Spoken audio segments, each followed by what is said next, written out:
1000 വർഷത്തിലേറെ പഴക്കമുള്ള ഒരു ആരാധനാലയം. അതും നമ്മൾ കോട്ടയത്ത് മീനച്ചിലാറിൻ്റെ തീരത്ത്. നിങ്ങൾ പലരും കണ്ടിട്ടുണ്ടാവില്ല കേട്ടോ. സോ സ്കിപ്പ് ചെയ്യാതെ വീഡിയോ ഫുള്ള് കാണുക.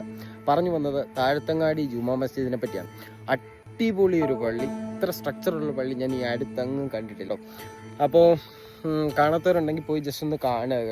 പിന്നെ പള്ളിയാണ്, നമ്മുടെ ആരാധനാലയമാണ്. സോ അതിൻ്റെ മാന്യം നമ്മൾ കാണിക്കണം.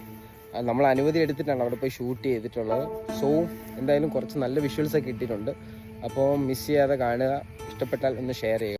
നൂറ്റാണ്ടുകൾ പഴക്കമുള്ള കേരള ട്രഡീഷണൽ ആർക്കിടെക്ചറിൽ പണി കഴിപ്പിച്ച അതിമനോഹരമായിട്ടുള്ളൊരു പള്ളിയാണ് താഴത്തങ്ങാടി ജുമാ മസ്ജിദ്.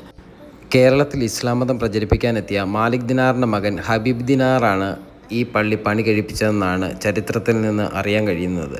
കേരള ട്രഡീഷണൽ രീതിയിൽ പണി കഴിപ്പിച്ച ഈ പള്ളിയുടെ മുൻഭാഗത്തായി പണ്ട് നമസ്കാര സമയം കണക്കാക്കാൻ വേണ്ടി ഒരു സൂര്യ ഘടികാരവും നിർമ്മിച്ചിട്ടുണ്ട്. തെക്കുംകൂർ രാജാവിൻ്റെ ഭരണകാലത്താണ് ഈ പള്ളി പണി കഴിപ്പിച്ചതെന്നാണ് വിശ്വാസം.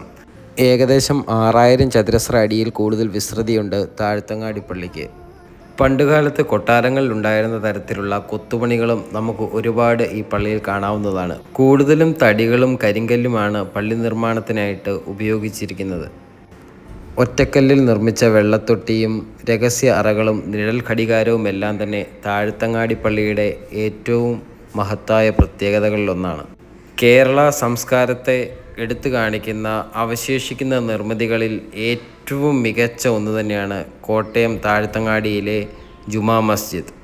ഇതുപോലെയുള്ള പഴയകാല നിർമ്മിതികളെല്ലാം കാണാൻ ആഗ്രഹിക്കുന്ന ഒരാളാണ് നിങ്ങളെങ്കിൽ തീർച്ചയായും നിങ്ങൾ സന്ദർശിക്കേണ്ട ഒന്ന് തന്നെയാണ് ജുമാ മസ്ജിദ്. വീഡിയോ ഇഷ്ടപ്പെട്ടു കഴിഞ്ഞാൽ ഷെയർ ചെയ്യാൻ മറക്കരുത്.